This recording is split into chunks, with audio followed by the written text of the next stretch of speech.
ನಮಸ್ಕಾರ. ಇವತ್ತಿನ ಈ ವಿಡಿಯೋದಲ್ಲಿ ರಿಲೆವೆನ್ಸಿ ಆಫ್ ಫ್ಯಾಕ್ಟ್ಸ್ಗೆ ಸಂಬಂಧಪಟ್ಟಂತೆ ಈ ಕಲಮ್ಗಳ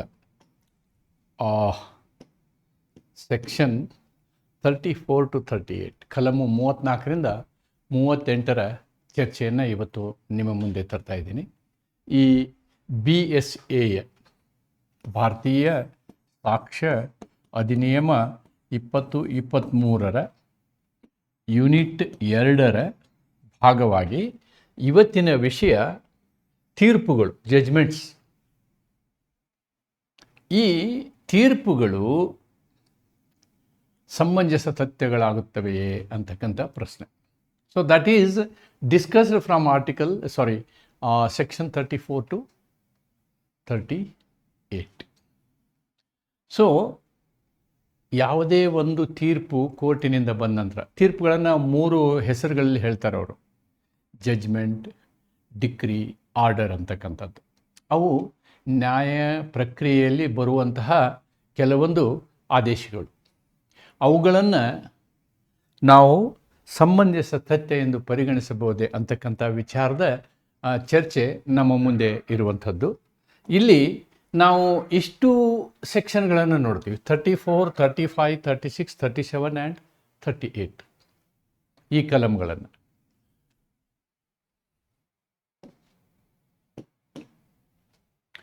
One, 2, 3, 4 and 5. So we are going to look at 5 sections. Relevancy of judgments under section 34 to 38 of BNS.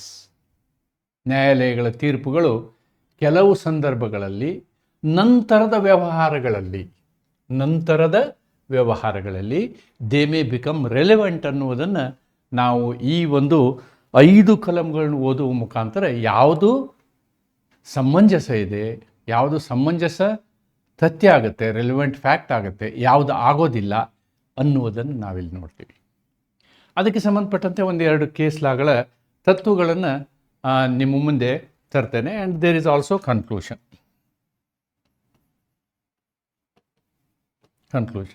Okay. So a long answer question may be framed on all this concept.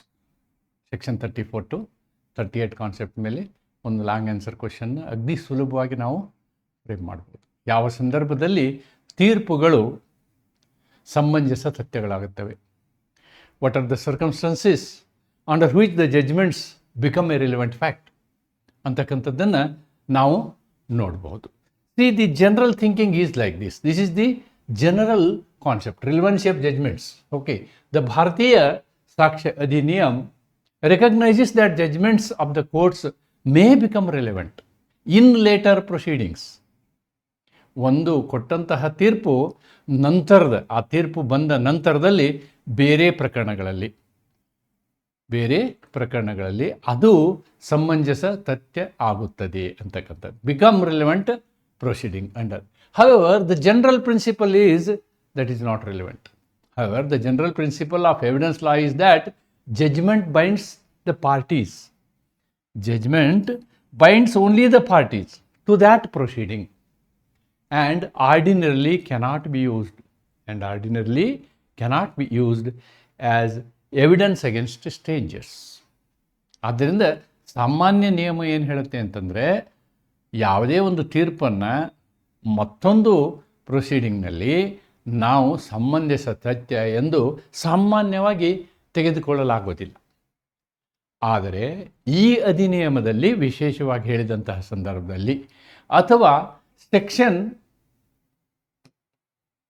34, 35 ಮತ್ತು 36ನಲ್ಲಿ ಹೇಳಿದಂತಹ ಸಂದರ್ಭದಲ್ಲಿ, ಈ 3 ಸೆಕ್ಷನ್ಗಳನ್ನು ಹೇಳಿದಂತಹ ಸಂದರ್ಭದಲ್ಲಿ ಅವುಗಳು ಸಮಂಜಸ ತಥ್ಯಗಳಾಗ್ತವೆ ಅನ್ನುವುದನ್ನು ಈ ಒಂದು ವಿಡಿಯೋದಿಂದ ನೀವು ಕಂಡುಕೊಳ್ಬೋದು. That is the concept. Section 34 to 38 deal with relevancy and effect of judgments. These provisions classify. ಈ ಒಂದು 34 to 38 ಸೆಕ್ಷನ್ನನ್ನು ನಾವೇನಾದರೂ ಒಂದು ವಿಮರ್ಶೆ ಮಾಡಿದರೆ ಈ ತತ್ವಗಳು ಹೊರಗೆ ಬರ್ತವೆ. ಈ ತತ್ವಗಳು ಹೊರಗೆ ಬರ್ತವೆ. ಏನು? Judgments in rem. Judgments in rem section 34. Judgments section 35. Judgments in personam section 34. Judgments in personam ಅಂತ ಒಂದು ಬರುತ್ತೆ. Personam that is 34, right. Judgments relating to public matters, other judgments obtained by fraud. ಇಷ್ಟು ವಿಷಯದ ಮೇಲೆ ಚರ್ಚೆ ನಡೀತದೆ ಇವತ್ತಿನ ಒಂದು ವಿಡಿಯೋದಲ್ಲಿ. All these things we are going to consider, right. General principles. As a general rule, judgment are not relevant in subsequent guidelines unless law prescribes, unless the law specifically make them relevant. ಕಾನೂನು ಇಂತಹ ತೀರ್ಪುಗಳನ್ನು ಸಮಂಜಸ ಎಂದು ಪರಿಗಣಿಸಬೇಕು ಎಂದು ಹೇಳದ ಹೊರತು ಸಾಮಾನ್ಯವಾಗಿ ಏನಾಗುತ್ತೆ, ಜಡ್ಜ್ಮೆಂಟ್ಸು ಸಮಂಜಸ ತಥ್ಯಗಳು ಆಗುವುದಿಲ್ಲ ಅಂತಕ್ಕಂಥದ್ದು. ದ ರೀಸನ್ ಈಸ್, ಯಾಕೆ ಹೀಗೆ? The parties, different parties may be involved. Different issues may arise. A person should not be bound by the decision in a case in which he was not a party. This is the basic principle. ಈ ಒಂದು ಕಾರಣಕ್ಕಾಗಿ ಎಲ್ಲ ತೀರ್ಪುಗಳನ್ನು ನಾವು relevant ಫ್ಯಾಕ್ಟಾಗಿ ತೊಗೊಳಕ್ಕಾಗಲ್ಲ. ಯಾಕೆಂದರೆ ಬೇರೆ ಬೇರೆ ಕೇಸ್ಗಳು ಬೇರೆ ಬೇರೆ ವ್ಯಕ್ತಿಯ ಮಧ್ಯೆ ಇರ್ತವೆ. They are not between the same parties. ಮತ್ತು ಬೇರೆ ಬೇರೆ ಫ್ಯಾಕ್ಟಿನ್ ಇಶ್ಯೂ ಇರ್ತವೆ. ಅದೇ ಫ್ಯಾಕ್ಟಿನ್ ಇಶ್ಯೂ ಮತ್ತೊಂದು ಸಲ ಬರೋದಿಲ್ಲ. ಓಕೆ, ದಟ್ ಈಸ್ ಏನಂದರೆ. ಆ್ಯಂಡ್ ಮೂರನೇ ವ್ಯಕ್ತಿ ಯಾವನು ಪಾರ್ಟಿ, ಅಕ್ಯೂಸ್ಡ್ ಆಗಲಿ, ಸ್ಟೇಟ್ ಆಗಲಿ, ಪ್ಲೇಂಟಿಫ್ ಆಗಲಿ, ಡಿಫೆಂಡ್ ಆಗಲಿ, ಇವರು ಅಲ್ಲದೆ ಇರುವಂಥವ್ರನ್ನ ಆ ಜಡ್ಜ್ಮೆಂಟ್ಗೆ ನೀವು ಬಾಧ್ಯಸ್ಥರನಾಗಿ ಸಾಮಾನ್ಯವಾಗಿ ಮಾಡಲಿಕ್ಕೆ ಆಗೋದಿಲ್ಲ ಅಂತಕ್ಕಂಥದ್ದು. That is the general concept, right. So if I start with section 34, I think better I will discuss section 37, 38, then come back to these sections. ಆವಾಗ ನಿಮಗೆ 34, 35, 36 ಕ್ಲೀನಾಗಿ ಅರ್ಥ ಆಗ್ಬೋದು. ಅದಕ್ಕೆ ನಾನು ನೇರವಾಗಿ ಇಲ್ಲಿಯವರೆಗೆ ಏನು ಹೇಳಿದೆ ನಿಮಗೆ, what I have told here, it is available in section 37.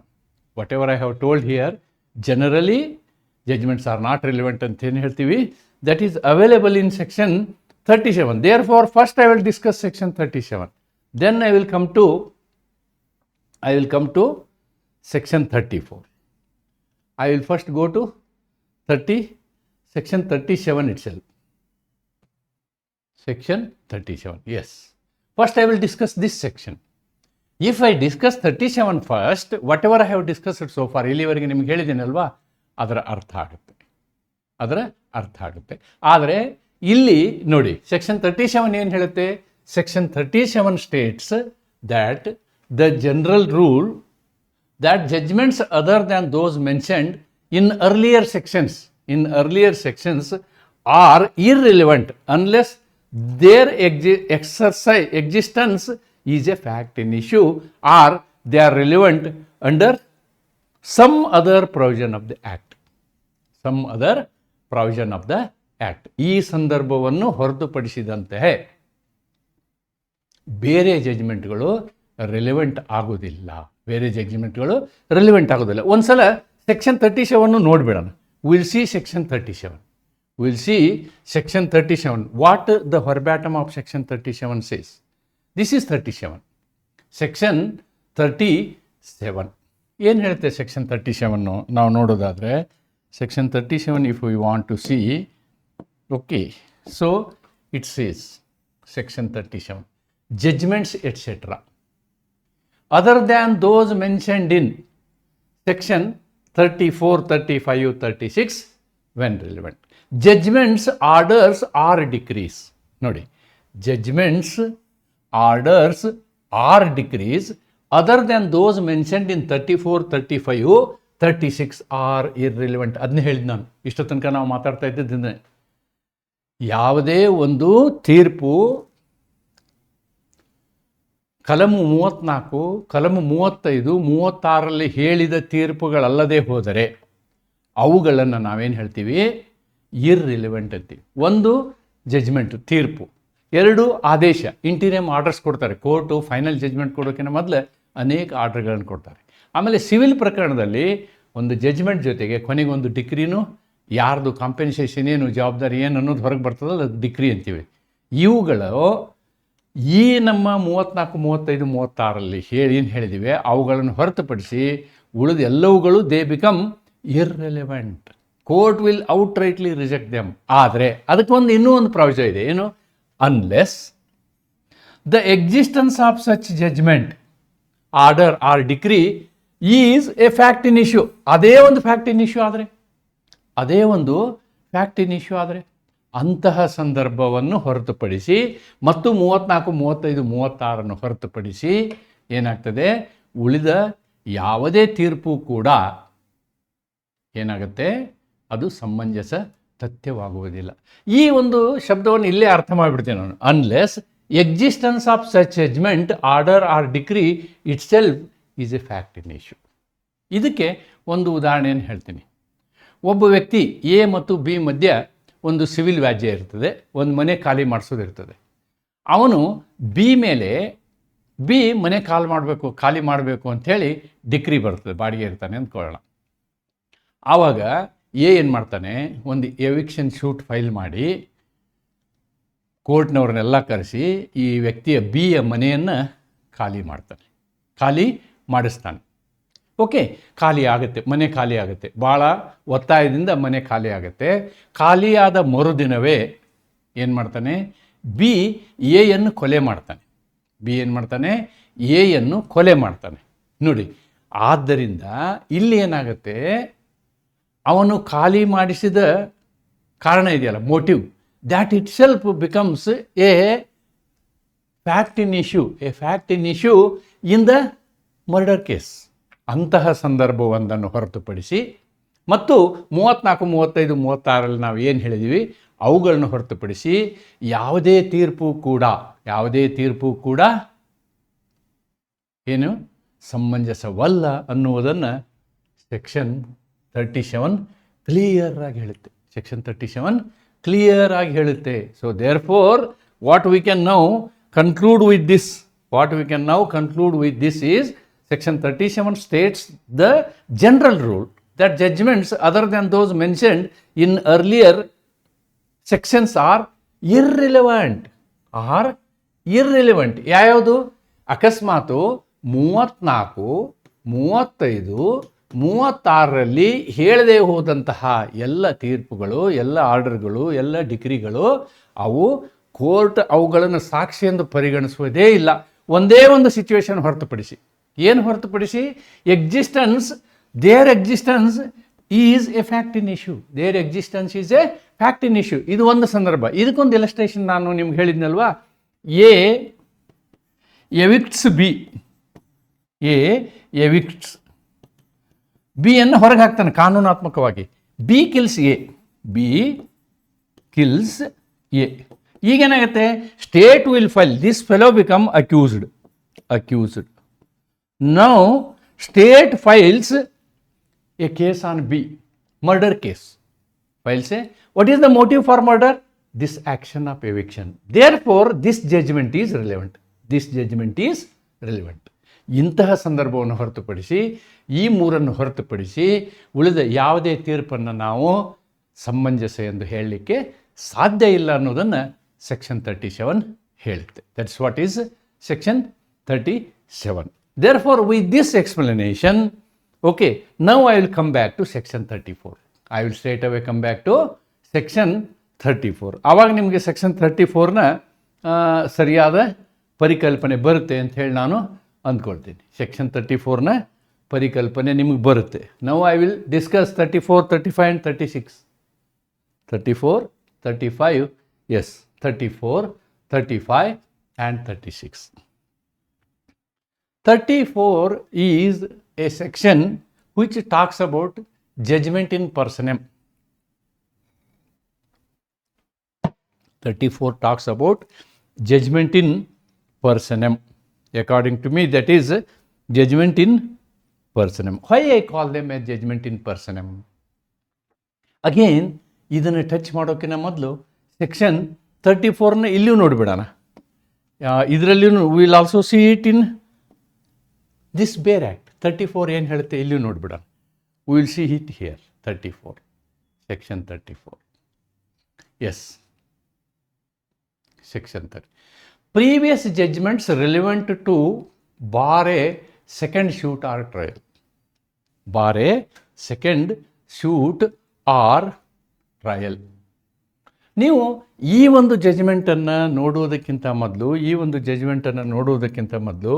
ಎರಡು ಕಾನ್ಸೆಪ್ಟನ್ನು ನೀವು ಅರ್ಥ ಮಾಡ್ಕೊಳ್ಳೋದು ಬಹಳ ಮುಖ್ಯ.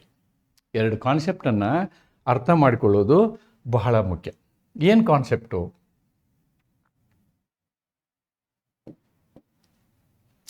Number 1, you must know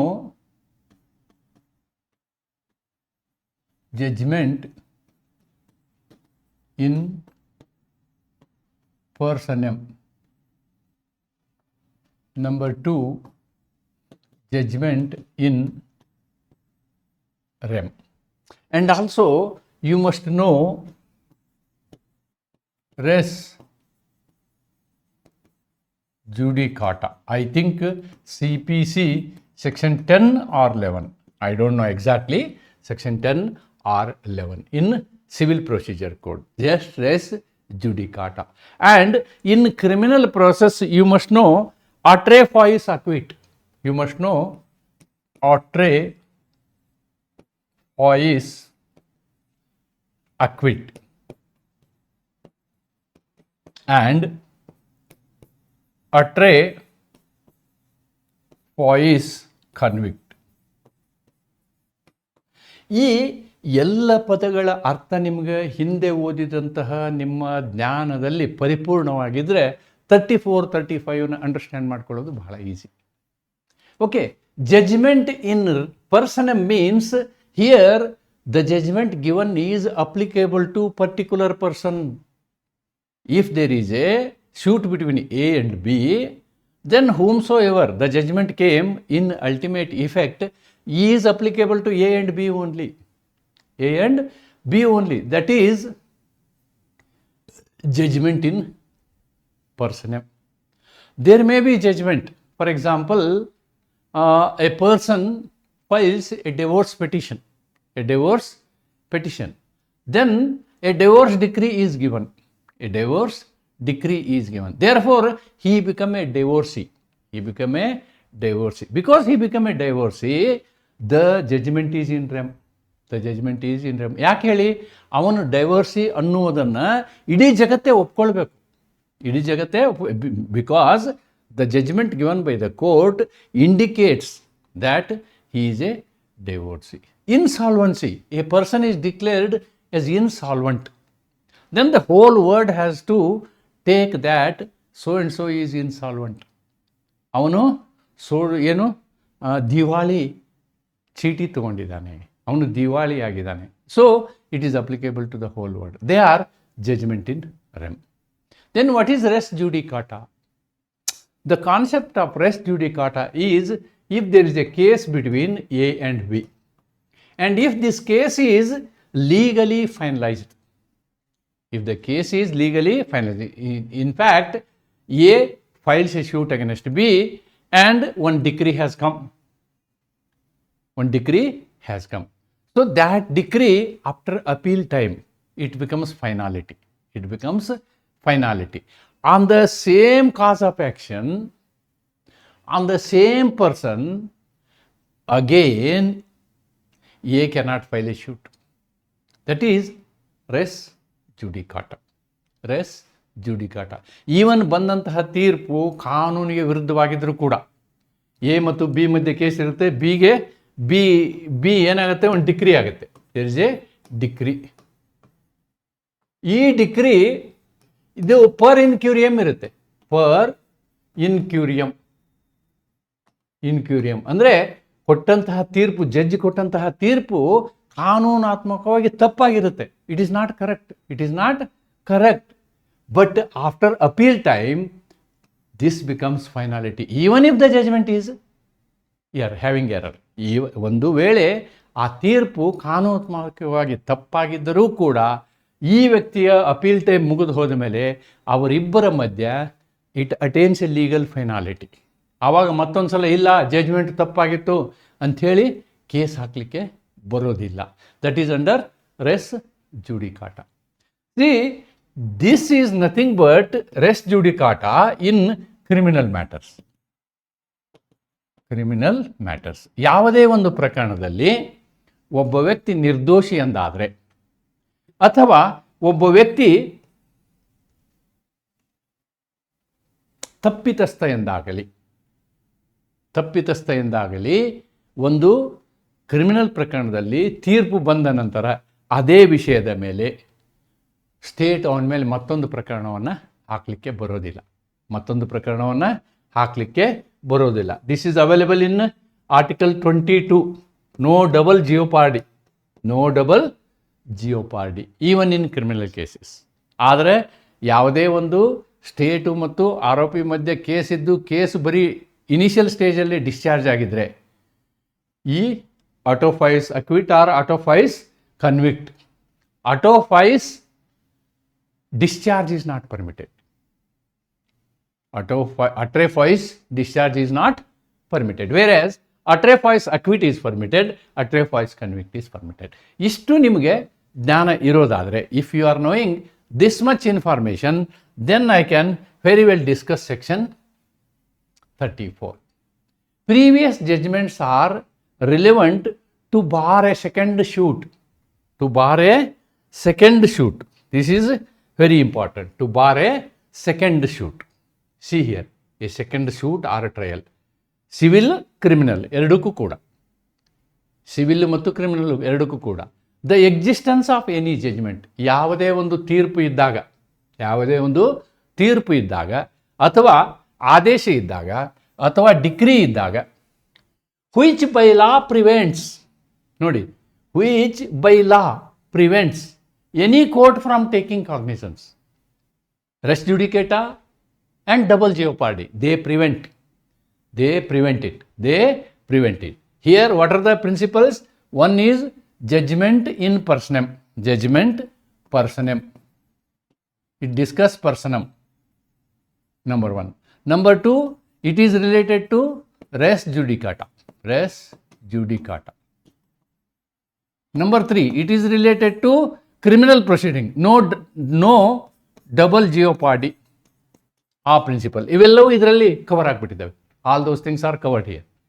law prevents any court from taking cognizance of a suit. ನೋಡಿ, ಆ ಒಂದು ಎರಡನೆಯ ದಾವೆಯನ್ನು ತೆಗೆದುಕೊಳ್ಳಲಿಕ್ಕೆ ಯಾವುದೇ ಕೋರ್ಟಿಗೆ ಅವಕಾಶವಿಲ್ಲ. ಆರ್ ಹೋಲ್ಡಿಂಗ್ ಎ ಟ್ರಯಲ್, ಆ ವ್ಯಕ್ತಿಯ ಮೇಲೆ ಮತ್ತೊಂದು ಸಲ ಟ್ರಯಲ್ ಮಾಡುವ ಹಾಗಿಲ್ಲ. Okay, the previous judgment becomes a relevant fact. ಹಿಂದಿರ್ತಕ್ಕಂತಹ ಜಜ್ಮೆಂಟು ಅದು ಕನ್ವಿಕ್ಷನರ್ ಇರಲಿ, ಅಕ್ವಿಟಲ್ ಇರಲಿ, ಅಥವಾ ಯಾವುದೇ ಒಂದು ಸಿವಿಲ್ ಡಿಕ್ರಿ ಇರಲಿ, ಈ ಮೂರೂ ಕೂಡ ಏನಾಗ್ತವೆ, they will become relevant fact before the court. ಆವಾಗ ಕೋರ್ಟ್ ಮುಂದೆ ಅವು ಏನು ರಿಲೆವೆಂಟ್ ಆಗ್ತವೆ ಅಂದರೆ, ನೀನು ಹೊಸ ದಾವೆಯನ್ನು ಅಥವಾ ಹೊಸ ಟ್ರಯಲನ್ನು ಮಾಡಲು ಅವಕಾಶವಿಲ್ಲ ಎಂದು ಕೋರ್ಟಿಗೆ ನೀವು ಅದನ್ನು ಪ್ರೊಡ್ಯೂಸ್ ಮಾಡ್ಬೋದು. That becomes a relevant, the judgment becomes relevant. ಎಂತಹ ಸಂದರ್ಭದಲ್ಲಿ? ಮೊದಲು ಕೊಟ್ಟಂತಹ ತೀರ್ಪು ಈಸ್ ಎ ರಿಲೆವೆಂಟ್ ಫ್ಯಾಕ್ಟ್. ಯಾವಾಗ? When the question is whether such court ought to take cognizance of such suit or hold trial. ಮೊದಲು ಏನು ಜಜ್ಮೆಂಟ್ ಕೊಟ್ಟಿರ್ತಾರಲ್ಲ, ಈ ಜಜ್ಮೆಂಟು ಇದನ್ನು ಕೊಡಲಿಕ್ಕೆ there must be a power. ಯಾರಿಗೆ? ಮೊದಲು ಯಾವ ಜಜ್ಮೆಂಟ್, ಈ ಕೋರ್ಟ್ ಯಾವ ಜಜ್ಮೆಂಟನ್ನು ಕೊಟ್ಟಂತಹ, ಈ ತೀರ್ಪನ್ನು ಕೊಟ್ಟಂತಹ ಕೋರ್ಟ್ ಇದೆಯಲ್ವಾ, ಆ ನ್ಯಾಯಾಲಯಕ್ಕೆ ಆ ಒಂದು ವಿಷಯವನ್ನು ತೀರ್ಪು ಕೊಡುವ ಅಧಿಕಾರ ಇದ್ದಾಗ, ಟ್ರಯಲ್ ಮಾಡುವ ಅಧಿಕಾರ ಇದ್ದಾಗ, ಅಂತಹ ಅಧಿಕಾರವನ್ನು ಹೊಂದಿದಂತಹ ಯಾವುದೇ ನ್ಯಾಯಾಲಯ ತೀರ್ಪು ಕೊಟ್ಟಿದ್ದು ಮತ್ತು ಆ ತೀರ್ಪಿನ ಪ್ರಕಾರ ಕಾನೂನು ಏನು ಹೇಳುತ್ತೆ ಅಂದರೆ, ಇದೇ ವಿಷಯದ ಮೇಲೆ ಮತ್ತೊಂದು ಸಲ ಟ್ರಯಲ್ ಮಾಡುವ ಸಾಧ್ಯತೆ ಇಲ್ಲ ಅಂತ ಹೇಳಿದಾಗ, ಯಾವುದೇ ಒಂದು ಕೋರ್ಟ್ ಆ ರೀತಿಯ ಟ್ರಯಲನ್ನು, ಶೂಟನ್ನು ಪ್ರೊಸೆಸ್ ಮಾಡುವಂತಹ ಸಂದರ್ಭದಲ್ಲಿ ನಾವು ನಮ್ಮ ಹಳೆಯ ತೀರ್ಪನ್ನು ತಂದು ಕೋರ್ಟ್ ಮುಂದೆ ಕೊಟ್ಟು, ನೋಡಿ ಸ್ವಾಮಿ, this is a relevant fact, you cannot hold the trial, you cannot proceed with the suit ಅಂಥೇಳಿ ನಾವು ದಾಖಲೆಯನ್ನು ಕೊಟ್ಟರೆ, court will take it as a relevant fact. The judgment becomes a relevant fact ಅನ್ನೋದನ್ನು ನಾವು ಈ ಸೆಕ್ಷನ್ನಲ್ಲಿ ನೋಡ್ತೇವೆ. That is what we are seeing here. The same thing is written here. Yes, that is written here. See, section 34 declares that the existence of any judgment, order, decree which by law prevents a court from taking cognizance of a suit or holding a trial is relevant. ಅಂದರೆ ಆ ರೀತಿ ಪ್ರಯತ್ನವನ್ನು ಮಾಡಿದಾಗ ನಾವೇನು ಮಾಡ್ಬೋದು, ಹಳೆ ಜಜ್ಮೆಂಟನ್ನು ತಂದು ಕೊಟ್ಟರೆ ಅದು ಸಮಂಜಸ ಸಾಕ್ಷ್ಯ ಎಂದು ಪರಿಗಣಿಸಲಾಗುತ್ತದೆ. What are the legal principles? I have explained. Res judicata, then auto fias acquit, atre fias convict. ಅಂದರೆ ಎಕ್ಸ್ಕ್ಲೂಡ್ಸ್ ಡಿಸ್ಚಾರ್ಜ್ ಬಿಟ್ಟು ಯಾವುದೇ ಒಬ್ಬ ವ್ಯಕ್ತಿಗೆ ಒಂದೇ ಸಲ ಟ್ರಯಲ್ ಮಾಡ್ಬೋದೇ ಹೊರತು ನೀವು ಒಂದೇ ಸಲ ನೀವೇನು ಮಾಡ್ಬೋದು, ಶಿಕ್ಷೆ ಕೊಡ್ಬೋದು ಹೊರತು 2 ಸಲ ಶಿಕ್ಷೆ ಕೊಡಲಿಕ್ಕೆ ಆಗಲ್ಲ. ಒಮ್ಮೆ ಅವನು ನಿರ್ದೋಷಿ ಅಂದಮೇಲೆ ಅದರ ಮೇಲೆ ಮತ್ತೊಮ್ಮೆ ಟ್ರಯಲ್ ಮಾಡಲಿಕ್ಕೂ ಆಗೋದಿಲ್ಲ. ಈ 3 ಪ್ರಿನ್ಸಿಪಲ್ಗಳು ಸೆಕ್ಷನ್ 34ನಲ್ಲಿ ಅಡಕವಾಗಿದ್ದಾವೆ ಅಂತಕ್ಕಂಥದ್ದನ್ನು ನಾನಿಲ್ಲಿ ನಿಮಗೆ ಎಕ್ಸ್ಪ್ಲೇನ್ ಮಾಡಿದ್ದೇನೆ. ದ ಆಬ್ಜೆಕ್ಟ್ ಈಸ್, ಇದರ ಉದ್ದೇಶ. ಯಾಕೆ ಹಿಂಗೆ ಮಾಡಿದರು ಅಂತಂದರೆ, ಮಲ್ಟಿಪ್ಲಿಸಿಟಿ ಆಫ್ ಪ್ರೊಸೀಡಿಂಗ್ಸ್, ಒಂದು ನ್ಯಾಯಿಕ ಪ್ರಕ್ರಿಯೆ ಪುನರಾವರ್ತನೆ ಆಗಬಾರದು. ನ್ಯಾಯಿಕ ಪ್ರಕ್ರಿಯೆಯ ಪುನರಾವರ್ತನೆಯನ್ನು ತಡೆಯುವುದು. ಇದನ್ನು ಹಿಂಗೆ ಬರ್ಕೊಳ್ಳಿ. ನ್ಯಾಯಿಕ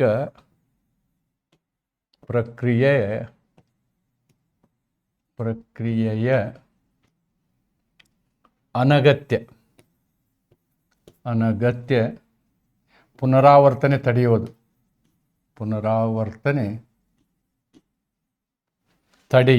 ಇದು ಮೊದಲೇ ಉದ್ದೇಶ, ತಡೆಯುವುದು. ಅದಕ್ಕೋಸ್ಕರ ನಾವು ಸೆಕ್ಷನ್ 34ನ್ನ ಪ್ರೊವೈಡ್ ಮಾಡಿದ್ವಿ.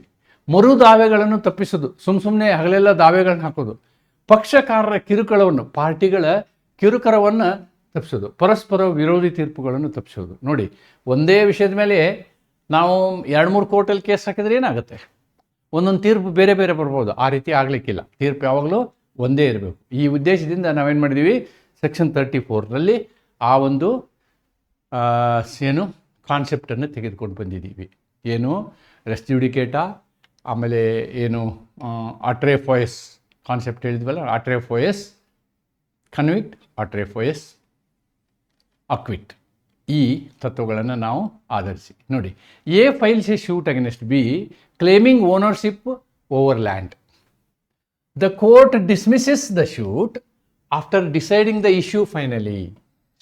After deciding the issue finally, complete ವಿಚಾರಣೆ ಮಾಡಿದ ಮೇಲೆ ಕೋರ್ಟ್ ಏನು ಮಾಡುತ್ತೆ, ತೀರ್ಪು ಕೊಡುತ್ತೆ. A again files another suit against B regarding the same property, same issue. This is not permitted. ಆವಾಗ the previous judgment becomes relevant according to section 34. ಆವಾಗ ನೀವು ಹಳೆಯ ಜಡ್ಜ್ಮೆಂಟ್ ಇರ್ತದಲ್ಲ, ಈ ಜಡ್ಜ್ಮೆಂಟನ್ನು ಕೋರ್ಟ್ ಮುಂದೆ ತಂದು ಕೊಟ್ಟು, ನೋಡಿ ಸ್ವಾಮಿ, ಆಲ್ರೆಡಿ ಇದು ತೀರ್ಪಾಗಿದೆ, ನೀವು ಹೊಸ ಪ್ರೊಸೀಡಿಂಗ್ ಸ್ಟಾರ್ಟ್ ಮಾಡೋಕ್ಕಾಗಲ್ಲ ಅಂತ ಹೇಳ್ಬೋದು ಅಂತಕ್ಕಂಥದ್ದು. ರೈಟ್. ಇನ್ನು criminal proceedings, criminal illustration. A accused person is acquitted for theft. ಒಬ್ಬ ವ್ಯಕ್ತಿಯನ್ನು ನೀವು ಏನು ಮಾಡಿರ್ತೀರಿ, ಎ ಈಸ್ ಅಕ್ಯೂಸ್ಡ್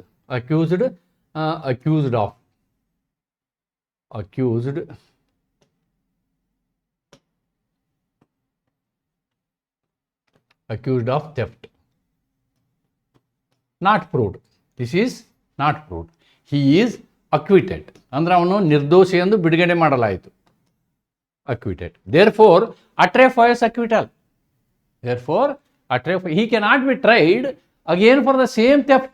ಅದೇ ಅಪರಾಧಕ್ಕಾಗಿ ಅವ್ನು ಮತ್ತೊಂದು ಸಲ ನೀವು ಚಾರ್ಜ್ ಶೀಟ್ ಹಾಕೋಕ್ಕಾಗಲ್ಲ, ಟ್ರಯಲ್ ಮಾಡೋಕ್ಕಾಗಲ್ಲ. The earlier judgment of acquittal is a relevant fact under section 34. Right? Then the principle of 34 does not make judgment relevant because findings are evidence of truth. It becomes relevant only because law gives finality. ನೋಡಿ, this is the legal finality. ಯಾವುದೇ ಒಂದು ಮರುಕಳಿಸಬಾರ್ದು. ಹಗಲೆಲ್ಲ ದುಡ್ಡಿದ್ದ ಹಂಗೆ case ಹಾಕ್ಕೊಂತ ಹೋಗಿಬಿಡ್ತಾನೆ, ಅದು ಆಗಬಾರ್ದು ಅನ್ನೋದು important principle ನಮಗೆ section 34ರಲ್ಲಿ ಎದ್ದು ಕಾಣ್ತದೆ. ಅವನ್ನ ನಾನು ಎಕ್ಸ್ಪ್ಲೇನ್ ಮಾಡಿದ್ದೀನಿ. I don't want to waste my time again. See, the same things are written here. Article 22, that is double jeopardy. It is in our constitution. Then the same thing is written in BNSS, and it is also available in section 34. Okay, so other provisions I have written here for your information. Otherwise, this is the rule. This is the rule in criminal proceedings, right? Now I will discuss section 35. Section 35 ಏನು ಹೇಳುತ್ತೆ ನೋಡಿ. Relevancy of certain judgments, probate, matrimonial, admiralty, insolvency, jurisdiction. Section 35 deals with judgments in rem. ನಾನು ಹೇಳಿದ್ನಲ್ವಾ, ಇಲ್ಲಿ ಕೊಟ್ಟಂತಹ ತೀರ್ಪುಗಳು ಇಡೀ ಜಗತ್ತಿಗೆ ಅವು ಏನಾಗ್ತವೆ, ತೀರ್ಪುಗಳಾಗ್ತವೆ. The whole world has to notice it. The whole world has to notice it. A judgment in rem is a judgment which declares the status of a person, the status of a property, and binds the whole. And binds the ಯಾವುದೇ ಒಬ್ಬ ವ್ಯಕ್ತಿಯ ಸ್ಥಾನಮಾನದ ಬಗ್ಗೆ ಹೇಳ್ತೀವಿ, ಯಾವುದೇ ಒಂದು ಆಸ್ತಿಯ ownership ಬಗ್ಗೆ ಹೇಳ್ತೀವಿ, ಅದರ ಸ್ಥಿತಿಗತಿಯ ಬಗ್ಗೆ ಹೇಳ್ತೀವಿ. Therefore such judgments become judgments in rem. For example, the court declared that this building belongs to me. There was a dispute. Then they declared the property of Mr. Shivappa is so and so. Court has given a decree. Therefore, the whole world has to accept it that it is a property of Shivappa. That's it. That is what is the concept of judgment in rem. Okay, judgment in rem. Before I will discuss. The section applies to judgments of competent courts. ನೋಡಿ, ಆದರೆ ಈ ಜಜ್ಮೆಂಟ್ಗಳನ್ನ ಯಾರು ಕೊಡಬೇಕು? ಯಾರಿಗೆ ತೀರ್ಪು ಕೊಡುವ ಸಂವಿಧಾನಿಕ ಕಾನೂನಾತ್ಮಕ ಅಧಿಕಾರವಿರುತ್ತೋ ಅಂತಹ ನ್ಯಾಯಾಲಯಗಳು ತೀರ್ಪು ಕೊಟ್ಟಿದ್ರೆ ಮಾತ್ರ. ಜ್ಯೂರಿಸ್ಡಿಕ್ಷನ್ ಇಲ್ಲದೆ ತೀರ್ಪು ಕೊಟ್ಟರೆ ಆಗಲ್ಲ. ಯಾವುದು? Probate jurisdiction, matrimonial jurisdiction, admiralty jurisdiction, right, insolvency jurisdiction. Probate ಅಂದರೆ ವಿಲ್ಲಿಗೆ ಸಂಬಂಧಪಟ್ಟಂಥದ್ದು. ಓಕೆ, ಮೆಟ್ರಿಮೋನಿಯಲ್ ವೈವಾಹಿಕ ಸಂಬಂಧಪಟ್ಟಂಥದ್ದು. ದೆನ್ ಅಡ್ಮಿರಾಲಿಟಿ ಅಂದರೆ ಸಿಪ್ ಬಗ್ಗೆ. It is all about shipment, marine ಅಂತಾರೆ. Shipment or marine, ship related. Okay, ಆಮೇಲೆ ಇನ್ಸಾಲ್ವೆನ್ಸಿ, ನಾನು ಆವಾಗಲೂ ಒಂದು ಎಕ್ಸಾಂಪಲ್ ಹೇಳಿದ್ದೀನಿ ನಿಮಗೆ, ಇದಕ್ಕೆ ಸಂಬಂಧಪಟ್ಟಂತಹ ಇದ್ದಾಗ. ಓಕೆ, ಈ ಒಂದು ಜಡ್ಜ್ಮೆಂಟ್ಗಳಿದಾವಲ್ಲ, ಇವುಗಳನ್ನ ನೀವು ರಿಲಿವೆಂಟ್ ಫ್ಯಾಕ್ಟ್ ಆ್ಯಕ್ಟ್ ಕೋರ್ಟ್ ಮುಂದೆ ತರಬಹುದು. And they work like A conclusive proof. They work like A conclusive proof that cannot be challenged also. Cannot be, ಈ ಒಂದು ಡೈವರ್ಸ್ ಡಿಗ್ರಿ ತೊಗೊಂಡ್ರು ಅಂತ ಇಟ್ಕೊಳ್ಳಿ, ಥರ್ಡ್ ಪಾರ್ಟಿ ಬಂದು ಅದನ್ನು ಚಾಲೆಂಜ್ ಮಾಡೋಕ್ಕೆ ಬರೋದೇ ಇಲ್ಲ. They cannot be challenge at all. It becomes a conclusive proof. ನಾವು let us see the code also. 35 ಏನು ಹೇಳುತ್ತೆ ನೋಡೋಣ. What 35 says? Now 35, relevancy of certain judgments, okay, in probate etc. jurisdiction. A final judgment, order or decree of a competent court. ನಾವು judgment ಅಂದಾಗ collectively ನೀವು ಮೂರನ್ನು ತಿಳ್ಕೊಬೇಕು. Judgment, order and decree. Okay, of court. ನೋಡಿ, ಈ tribunal ಅಂತಕ್ಕಂಥ ಶಬ್ದ ಇದೆಯಲ್ಲ, ಇಂಡಿಯನ್ ಎವಿಡೆನ್ಸ್ ಆ್ಯಕ್ಟಲ್ಲಿ ಇರಲಿಲ್ಲ. ಇದು it was not there in the evidence act. That is added in BSA. This is specially added in our new act. Earlier it was not there. In the exercise of probate, ಹೇಳಿದ್ನಲ್ಲ ನಾನು, ವಿಲ್ಗೆ ಸಂಬಂಧಪಟ್ಟಂತಹ, matrimonial ಮದುವೆ ವಿಷಯಕ್ಕೆ ಸಂಬಂಧಪಟ್ಟಂತಹ, ಅಥವಾ marine ವಿಷಯಕ್ಕೆ ಸಂಬಂಧಪಟ್ಟಂತಹ, ಅಥವಾ ಇನ್ಸಾಲ್ವೆನ್ಸಿಗೆ ಸಂಬಂಧಪಟ್ಟಂತಹ ಜ್ಯೂರಿಸ್ಡಿಕ್ಷನ್ ಇರ್ತಕ್ಕಂತಹ, which confers upon. ಇದರಿಂದ ಏನಾಗುತ್ತೆ? ಯಾವುದೇ ಒಬ್ಬ ವ್ಯಕ್ತಿಗೆ ನಾವೇನು ಮಾಡ್ತೀವಿ, ಒಂದು ಹಕ್ಕನ್ನು ಕೊಡ್ತೀವಿ. ಕನ್ಫರ್, ಪದ್ಮಶ್ರೀ ಇಸ್ ಕನ್ಫರ್ಡ್, ಕೊಟ್ಟರೆ ಅವ್ರಿಗೆ ಅವಾರ್ಡ್ ಕೊಡ್ತೀವಿ ನಾವು, ನೀನು ಹೀಗೆ ಅಪ್ಪ ಅಂತ. Okay, he is declared insolvent, ಅವನಿಗೆ ಆ ಡಿಕ್ಲರೇಷನ್ ಡಿಗ್ರಿ ಕೊಟ್ಬಿಡ್ತೀವಿ ಅವನಿಗೆ, ಪದವಿಯನ್ನು. ಓಕೆ, ಆರ್ ಟೇಕ್ಸ್ ಅವೇ, ಅವನಿಂದ ಕಿತ್ಕೊಳ್ತೀವಿ. ಅಂತಹ ಒಂದು ವಿಶೇಷ ಅಧಿಕಾರವನ್ನು, ಹಕ್ಕನ್ನು ನಾವೇನು ಮಾಡ್ತೀವಿ, ಅವನಿಂದ ತಗೊಳ್ತೀವಿ. ಇವೆರಡಕ್ಕೂ ಅಪ್ಲೈ ಆಗುತ್ತೆ. Any person, any legal character. ಇಲ್ಲಿ ನಾವು ಕಿತ್ಕೊಳ್ಳೋದಾಗಲಿ ಕೊಡೋದಾಗಲಿ ಏನದು? ಕಾನೂನಾತ್ಮಕ ಒಂದು ಅವನ ಗುಣಧರ್ಮ, ಕಾನೂನಾತ್ಮಕ ಗುಣಧರ್ಮವನ್ನು ನಾವು ಕೊಡ್ತೀವಿ, ಇಲ್ಲ ಕಿತ್ಕೊಳ್ತೀವಿ. Which declares any person to be entitled for such character. ಅಂದರೆ ಅದರ ಅವಶ್ಯಕತೆ ಅವನಿಗಿರ್ತದೆ, ಅದಕ್ಕೆ ಕೊಡ್ತೀವಿ ಅಥವಾ ಕಿತ್ಕೊಳ್ತೀವಿ. To be entitled in to any specific thing, not as against any specified person. ನೋಡಿ, ಯಾವುದೇ ಒಬ್ಬ ವ್ಯಕ್ತಿಗೆ ಸಂಬಂಧಪಟ್ಟಂಗೆ ಅಲ್ಲ, What we will do? We'll do that activity or judgment as an absolute term. As an absolute term. Is relevant. Anthaddu, it becomes relevant. When the existence of any such legal character, the title of such person is taken as relevant. Such judgment, order or decree is conclusive proof. ನೋಡಿ ನಾನು ಹೇಳಿದ್ನಲ್ವಾ, ಈ ರೀತಿ ಕೊಟ್ಟಂತಹ ಆಜ್ಞೆಗಳು proper ಕೋರ್ಟ್ಗಳು matrimony ವಿಷಯದಲ್ಲಿ, ಪ್ರೊಬೈಟ್ ವಿಷಯದಲ್ಲಿ, ಅಡ್ಮಿರಾಲ್ಟಿ ಅಥವಾ insolvency ವಿಷಯದಲ್ಲಿ ಕೊಟ್ಟಂತಹ ಈ ಎಲ್ಲ ಆಜ್ಞೆಗಳಿದಾವಲ್ಲ, they are treated as conclusive proof. Any legal character which it confers accrued at the time hence a judgment, order or decree comes into operation. ಯಾವ ದಿನ ಆ ಆಜ್ಞೆ ಹೊರಬೀಳುತ್ತೋ ಅವತ್ತಿನಿಂದ ಅವನಿಗೆ ಅಧಿಕಾರ ಸಿಕ್ಕಿರುತ್ತೆ, ಹಿಂದಿನ ದಿನದಿಂದ ಅಲ್ಲ. Not from the previous date, not from the previous date. ನೋಡಿ, second condition, any legal character to which it declares any such person entitled to or accrued to that person at the time hence such judgment, order or decree declares it to have been accrued. ಯಾವ ಸಂದರ್ಭದಲ್ಲಿ ಆ ಒಂದು ಡಿಗ್ರಿಯನ್ನು ಕೊಡಲಾಗಿದೆ ಅಂತಕ್ಕಂಥ ಸಂದರ್ಭದಲ್ಲಿ, ಆ ಡಿಗ್ರಿಯನ್ನು ಕೊಡಲಾಗಿದೆ ಅಂತಕ್ಕಂಥ ಸಂದರ್ಭದಲ್ಲಿ ಆ ಡೇಟ್ನಿಂದ ಅಂತಕ್ಕಂಥದ್ದನ್ನು anything which it declares any person so entitled to the was the property. This is about property. This is about property. So all these things are covered under section 35. Now you can go to the notes. You can go to the notes. Section 35. See, deals with judgments in rem. A judgment in I am discussing rem only here, but judgments ಯಾವಾಗ ಸಂಬಂಧಪಟ್ಟಂತೆ probate ಜೂರಿಸ್ಡಿಕ್ಷನ್ಗೆ, ವಿಲ್ಗೆ, ವೈವಾಹಿಕ ವಿಷಯಕ್ಕೆ, ಇದಕ್ಕೆ ಸಂಬಂಧಪಟ್ಟಂತಹ ಏನೇ judgment ಕೊಟ್ಟರು, okay, these judgments are related.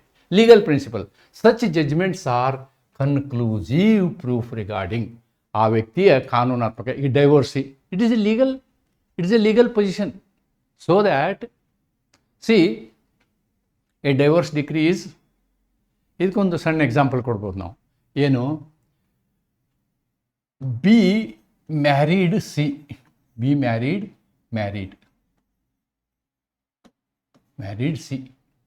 Then C files a case, files bigamy case, bigamy, that he has already married A. Now B will bring a decree. What decree? Divorce decree of A and give it to the court. Therefore, this earlier divorce decree becomes a relevant fact. It is open to everybody, legal character. Then entitlement to legal character. ಒಬ್ಬ ವ್ಯಕ್ತಿಗೆ ಹಕ್ಕಿರುತ್ತೆ, ಡಿಕ್ಲರೇಟರಿ decree ಅಂತಾರೆ. ಯಾವುದೋ dispute ಇರುತ್ತೆ, ಒಂದು ಕೋರ್ಟ್ಗೆ ಹೋಗ್ಬಿಟ್ಟು ನಾವೇನು ಮಾಡ್ತೀವಿ, ಒಂದು ಡಿಕ್ರಿ ತೊಗೊಳ್ತೀವಿ. ಟೈಟಲ್ ಆಫ್ ದ ಪ್ರಾಪರ್ಟಿ, ಯಾವ ವ್ಯಕ್ತಿಗೆ ನೋಡಿ ಸೇಲ್ ಡೀಡಲ್ಲಿ ನಿಮಗೆ ಪ್ರಾಪರ್ಟಿ ನಿಮ್ಮದು ಅಂತ ಇರುತ್ತೆ. So no other person can challenge it. Okay, ಅದೊಮ್ಮೆ ಡಿಸ್ಪ್ಯೂಟ್ ಆಗಿ ಕೋರ್ಟ್ನಿಂದ ಡಿಸಿಷನ್ ಆಗಿದ್ರೆ ಇಟ್ ಬಿಕಮ್ಸ್ ಫೈನಲ್. ಅಂದರೆ ರೆಮ್ ಅಂದರೆ it binds every one, conclusive against the whole world, determine status or title finally ಅಂತಕ್ಕಂಥದ್ದು. This is about our section 35. Right. Probate illustration, ಒಂದೊಂದಕ್ಕೆ ಒಂದೊಂದು illustration ನಾನು ಅಲ್ಲಿ ಕೊಟ್ಟಿದ್ದೀನಿ. A probate court grants probate of a will declaring X as a executor. Court decision ಕೊಟ್ಬಿಡ್ತದೆ, X is a executor ಅಂತ. Now that is conclusive. Nobody can question this. That's the concept. Then matrimonial, a family court grants divorce between A and B. The judgment conclusively proves the dissolution of marriage against all persons. ಬೇರೆ ಯಾರು ಮದುವೆ ಆದವರು ಹಳೆ ಮದುವೆ ಆಗಿರೋ case ಹಾಕಿದ್ರೆ ಬಿದ್ದು ಹೋಗುತ್ತೆ. Okay, now he is declared as a divorcee for a whole world. Okay, next insolvency. It is a very simple thing. ಒಬ್ಬ ವ್ಯಕ್ತಿ ಅವನು ದಿವಾಳಿ ಆಗಿದ್ದಾನೆ ಅಂಥೇಳಿ ಒಮ್ಮೆ ಡಿಕ್ಲೇರ್ ಮಾಡಿಕೊಂಡ್ರೆ ಬೇರೆ ಯಾವ ವ್ಯಕ್ತಿನೂ ಅವನ ಮೇಲೆ ಕೇಸ್ ಹಾಕಕ್ಕೆ ಬರಲ್ಲ, ನನಗೆ ಸಾಲ ಕೊಡು ಅಂತ.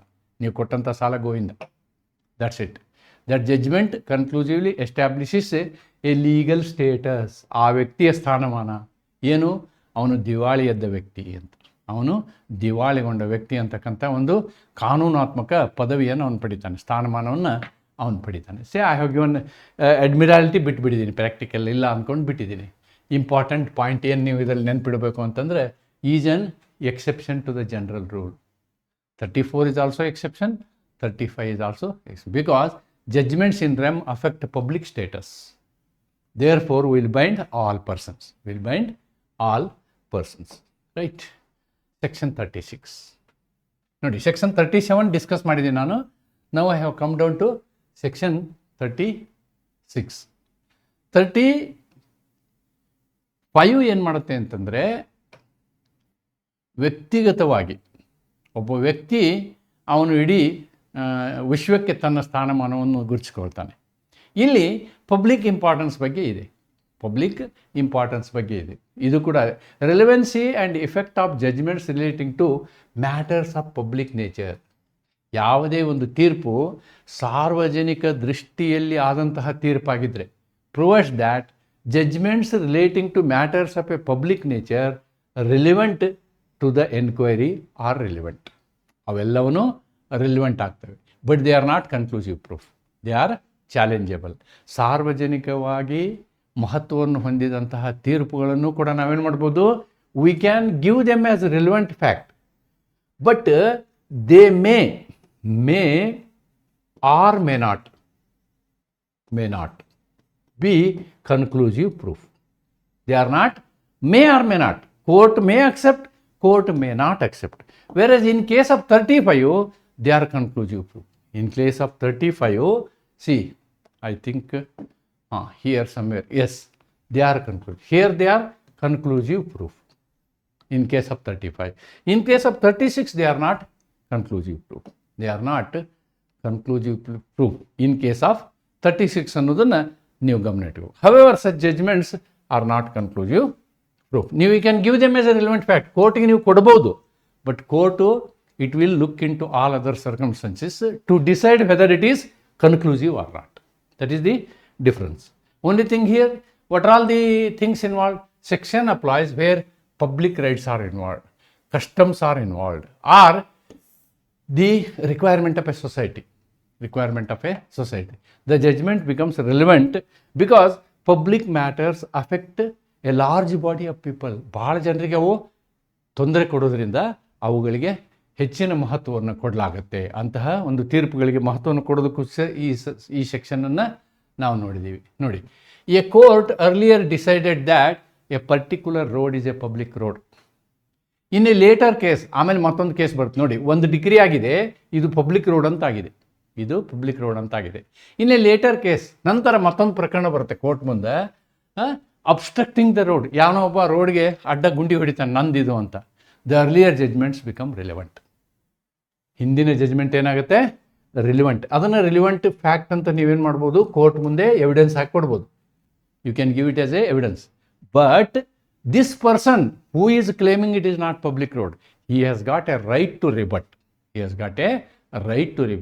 ಅದೇ ಒಬ್ಬ ವ್ಯಕ್ತಿ ಡೈವೋರ್ಸ್ ಮಾಡ್ಕೊಂಡಂಥವನು ಡೈವೋರ್ಸ್ ಡಿಗ್ರಿ ತೊಗೊಂಡಿದ್ದಾನಲ್ಲ, ತೊಗೊಂಡ ವ್ಯಕ್ತಿಗೆ ಸಂಬಂಧಪಟ್ಟಂತೆ ಮೂರನೇ ವ್ಯಕ್ತಿ ಬಂದು ಇದು ಬೋಗಸ್ ಡಿಗ್ರಿ ಅಂತ ಹೇಳೋಕ್ಕಾಗಲ್ಲ. ಅವನ್ನ ಹೆಂಡತಿ ಬೇಕಾದ್ರೆ ಫೈಟ್ ಮಾಡ್ಬೋದು, ನನ್ನ ಮೋಸದಿಂದ ಡೈವರ್ಸ್ ತೊಗೊಂಡಿದ್ದಾರೆ ಅಂತ ಫೈಟ್ ಮಾಡ್ಬೋದು, no problem.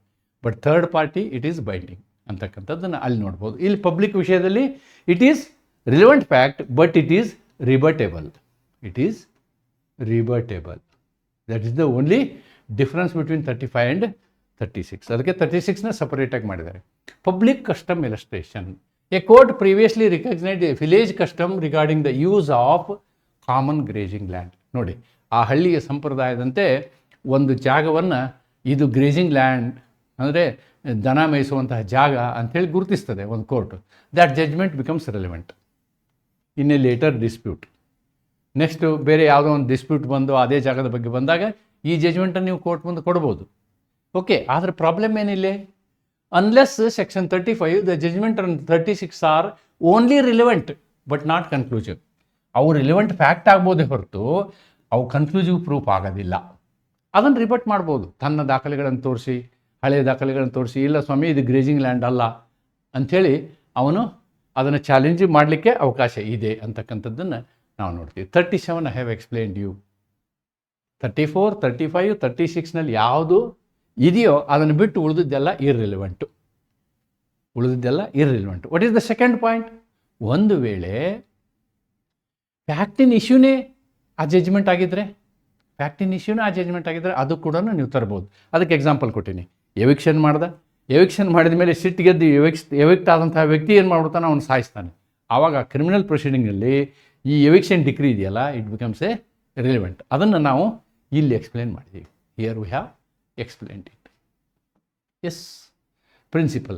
The section embodies the rule judgments are generally not evidence of the truth of the matters decided therein. ಯಾವುದೇ ಒಂದು ಹೊಸ ಪ್ರಕರಣವನ್ನು ನಿರ್ಧರಿಸುವ ಸಂದರ್ಭದಲ್ಲಿ ದಿ ಜಜ್ಮೆಂಟ್ಸ್ ದಿ ಪ್ರೀವಿಯಸ್, ಇಲ್ಲಿ ನಾವು ಪ್ರೀವಿಯಸ್ ಜಜ್ಮೆಂಟ್ ಅಂತ ಹೇಳ್ಬೋದು, ಇಲ್ಲಾಂದರೆ ಅರ್ಥ ಕ್ಲಿಯರ್ ಆಗಲಿಕ್ಕಿಲ್ಲ. Previous judgements are generally not evidence of the truth of the matters decided therein. This is the general principle. Example 1 ಇದಕ್ಕೆ ಸಂಬಂಧಪಟ್ಟಂಥ ಇಲಸ್ಟ್ರೇಷನ್. ಆ್ಯಕ್ಚುಲಿ ನಿಮ್ಮ ಬೇರೆ ಆ್ಯಕ್ಟಲ್ಲಿನೂ there are so many examples for this 37. I find there are examples in Bail Act also. If you go to 37, we find there are illustrations. See, A, B, C, D, E. So many illustrations are there. You can study those illustrations also, but I will discuss whatever that I have written here. A sues B for negligence of causing injury. B cannot produce a judgment from another case where another court has held B was careful in a different accident. ನೋಡಿ, ಇಲ್ಲಿ B ಮೇಲೆ negligence, rash drive ಮಾಡಿದ್ದಾನೆ ಅಂಥೇಳಿ B ಮೇಲೆ A case ಹಾಕ್ತಾನೆ ಕಾಂಪೆನ್ಸೇಷನ್ಗೆ. ಆವಾಗ B ಏನು ಮಾಡ್ತಾನೆ, ಹಿಂದಿನ ಯಾವುದೋ ಒಂದು ಕೇಸ್ ಆಗಿರುತ್ತೆ, ಆ ಕೇಸಲ್ಲಿ ಅವನು ಹಿಂಗೆ ರ್ಯಾಶ್ ಡ್ರೈವಿಂಗ್ ಅಂತ ಇವನ ಮೇಲೆ ಕೇಸ್ ಹಾಕಿರ್ತಾನೆ. ಆವಾಗ ಕೋರ್ಟ್ ಏನು ಡಿಸೈಡ್ ಮಾಡಿರುತ್ತೆ, ಇಲ್ಲ ಬಿ ಕೇರ್ಫುಲ್ಲಾಗೇ ಡ್ರೈವ್ ಮಾಡಿದ್ದ ಅಂಥೇಳಿ ಒಂದು ಜಜ್ಮೆಂಟ್ ಇರುತ್ತೆ. ಆ ಜಜ್ಮೆಂಟ್ ತೊಗೊಂಡು ಈ ಕೋರ್ಟ್ ಮುಂದೆ ಬರ್ತಾನವ. ನೋಡಿ ಸ್ವಾಮಿ, ಹಿಂದಿನ ನನ್ನ ಮೇಲೆ ಹಿಂಗೆ ಕೇಸ್ ಆಗಿತ್ತು ನೆಗ್ಲಿಜೆನ್ಸ್ಗೆ, ನೋಡಿ ಇಲ್ಲಿ ನಾನು ಒಳ್ಳೆ ಡ್ರೈವರ್ ಅಂಥೇಳಿ ನನಗೆ court certificate. That is not relevant. Okay, the earlier judgment is irrelevant under section 37. Next, example 2. A criminal conviction is in one case is generally not evidence that the accused committed a similar offense in another case. ನೋಡಿ, criminal ಕೇಸಲ್ಲಿ ಅವನು ಅಂಥದ್ದೇ ಇನ್ನೊಂದು ಅಪರಾಧ ಮಾಡಿದ್ದಾನೆ ಅಂಥೇಳಿ ಈ ಅಪರಾಧದಲ್ಲಿ ಅದನ್ನು ನಾವೇನು ಮಾಡೋಕ್ಕಾಗಲ್ಲ, ರೆಲಿವೆಂಟ್ ಫ್ಯಾಕ್ಟ್ ಅಂತ ತೆಗೆದುಕೊಳ್ಳೋಕ್ಕಾಗಲ್ಲ. ರೆಲಿವೆಂಟ್ ಫ್ಯಾಕ್ಟ್ ಅಂಥೇಳಿ ತೆಗೆದುಕೊಳ್ಳಿಕ್ಕೆ ಆಗೋದಿಲ್ಲ ಅನ್ನೋದು example 2. Then exception. If the fact that a judgment was delivered itself becomes relevant.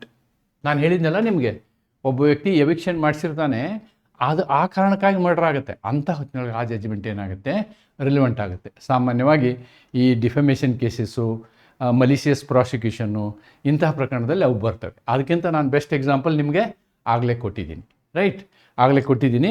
ಒಂದನ್ನು ಇಲ್ಲೊಂದು ಇಂಟ್ರೆಸ್ಟಿಂಗ್ ಎಕ್ಸಾಂಪಲ್ ಇದೆ, ಅದನ್ನು ನಾನು ನಿಮಗೆ ಎಕ್ಸ್ಪ್ಲೇನ್ ಮಾಡಿಬಿಡ್ತೀನಿ. Otherwise all are very simple. ನಾನೇನು ಹೇಳಿದ್ದೀನಿ ಅದ್ರ ಮೇಲೆ ನೀವೆಲ್ಲನೂ ಅರ್ಥ ಮಾಡ್ಕೋಬೋದು. ನೋಡಿ, this example it is difficult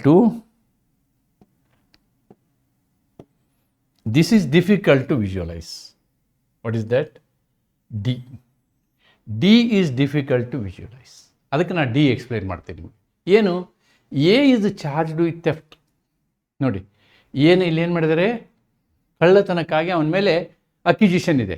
and with having been previously convicted of that, ಅವನು ಹಿಂದಿನ ಸಂದರ್ಭದಲ್ಲಿಯೂ ಕೂಡ ಏನು ಮಾಡಿದ್ದಾನೆ, ಕಳ್ಳತನವನ್ನು ಮಾಡಿದ್ದರಿಂದ ಅವನಿಗೆ ಒಂದು ಸಲ ಶಿಕ್ಷೆ ಆಗಿದೆ. ಅಟ್ರೆ ಫಾಯಿಸ್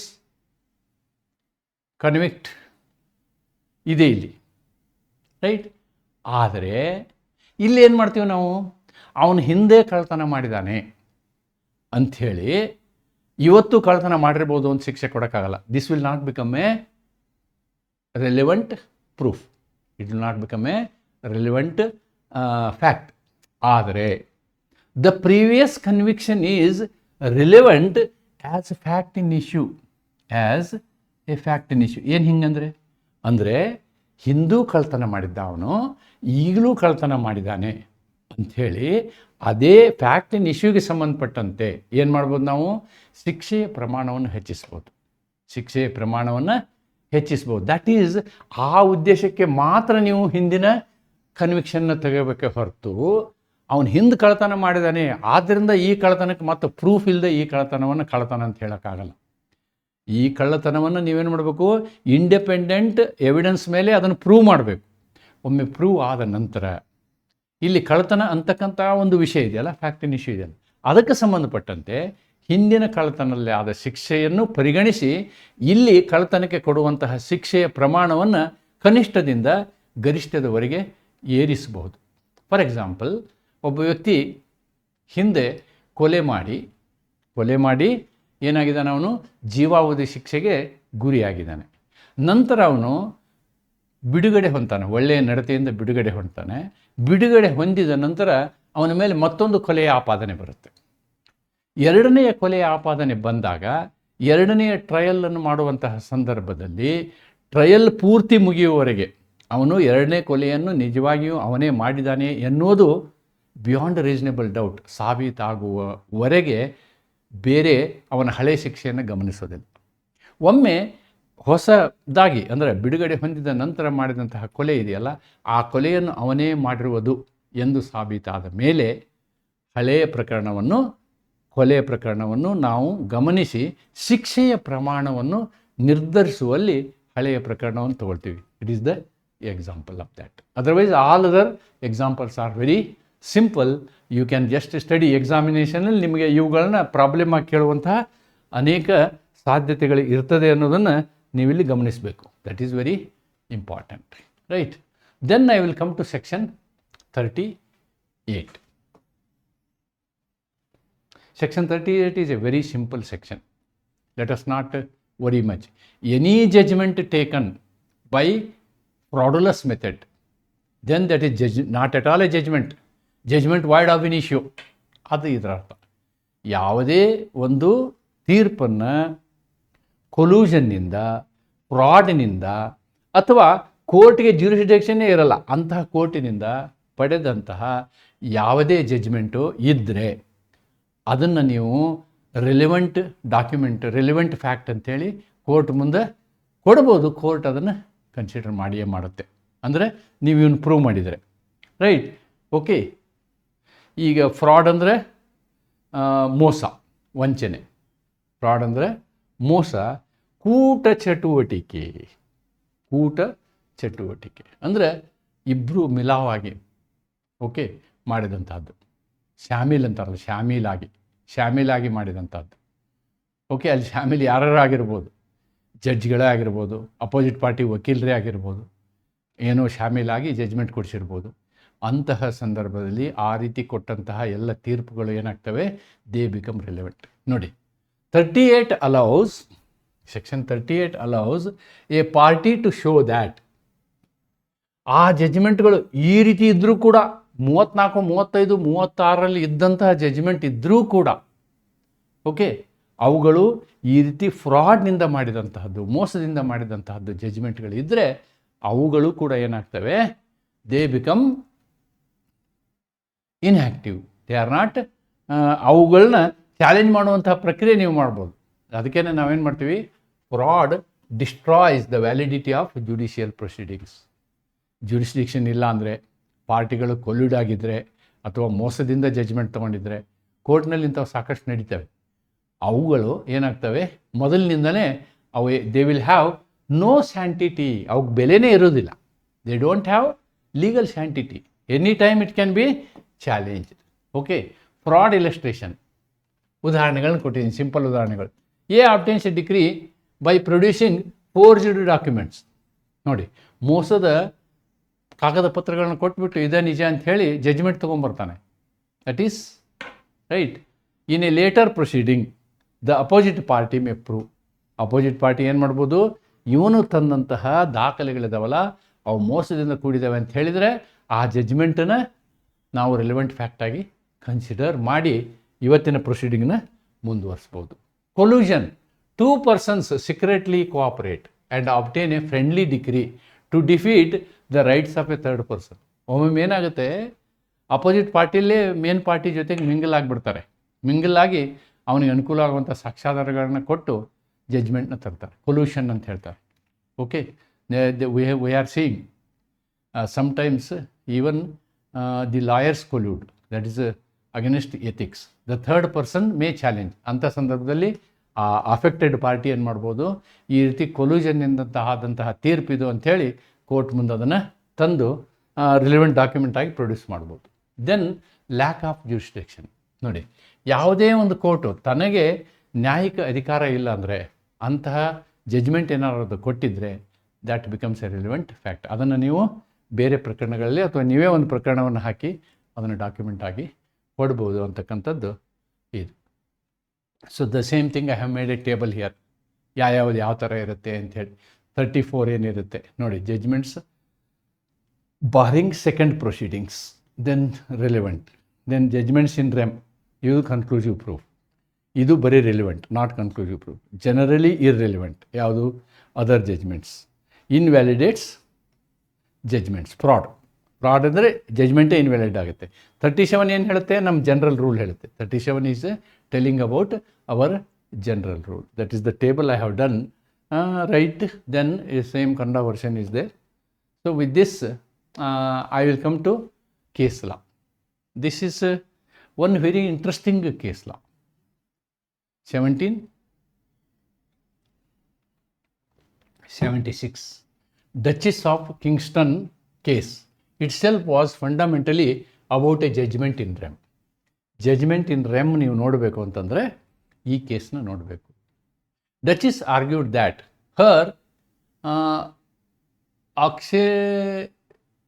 ಅಕ್ಲೇಸಿಟಿಕಲ್ ಕೋರ್ಟ್ ಡಿಕ್ರಿ, ಅಂದರೆ ಇಲ್ಲಿ ಚರ್ಚು ಒಂದು ಡಿಕ್ರಿ ಕೊಡುತ್ತೆ.